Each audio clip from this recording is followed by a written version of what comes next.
Hi everybody, this is a video about a Scorpion joystick that we use for our front end loader on our TG210 tractor. This is a control box here, and here's the joystick. I'll see if I can start up the tractor and show you.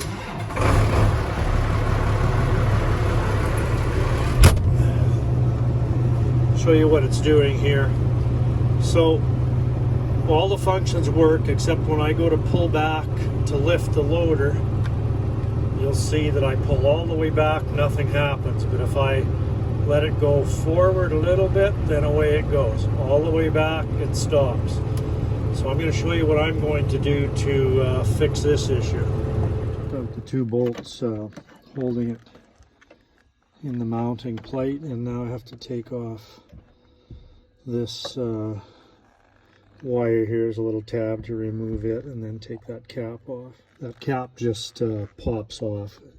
Just little tiny clips, you just pry it off and it pops off quite easily. Okay, now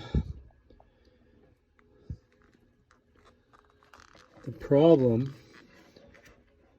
is in this setup here.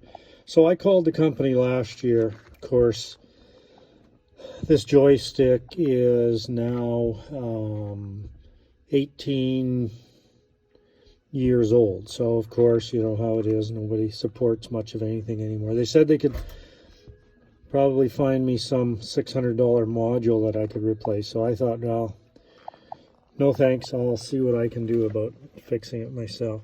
So last year, which was about a year ago, is how long it lasted. I'll just try and set this so that I can show you a little bit better.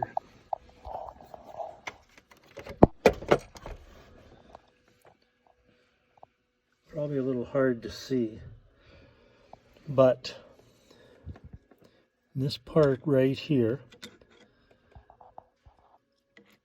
you can maybe see it's a little bit rougher in this area here than it is on the other three sides.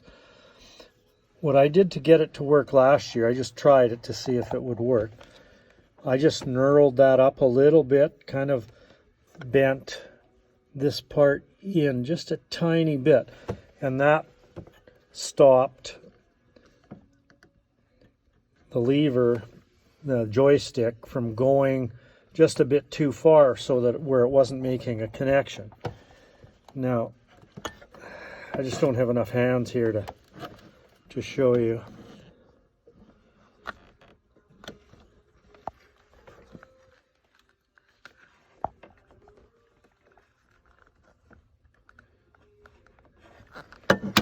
This is a little better picture. You can see it's a bit rougher. That's because I knurled up that sharp edge a little bit to keep the joystick from going too far. So there's how it goes that far, and after a while, apparently it gets worn out, and not an awful lot you can do. So my plan this time around isn't just to do that, same as I did last time. I'm going to roughen that up. It's already pretty rough, so I might not have to roughen it up much. And I'm going to put a little tiny thin layer of JB weld in there, just to build that up slightly. It doesn't take much. And let that sit overnight, and I think that'll probably be a better fix than just trying to bend that up or knurl it up so that there's so that it restricts that the travel of the handle going too far. Now, I don't know if you can see, I have a little layer of JB weld in there, just building that area up a little bit.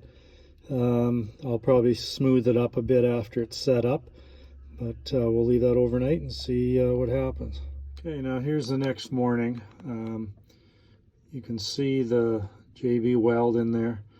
I'm just going to file that out a little bit more, smoothen it up a bit, and then we'll put it back together and see how it works.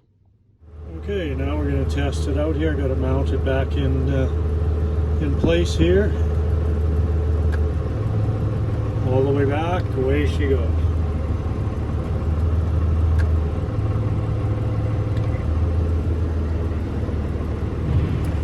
So that's how I fix it. JB Weld is pretty good stuff. The layer in there should be thick enough that it'll last quite a while. I'm sure it's going to last a lot longer than a year this time, so if I get 4 or 5 years out of it and have to do it again, not a big deal. Anyway, hope that helps somebody. Thanks.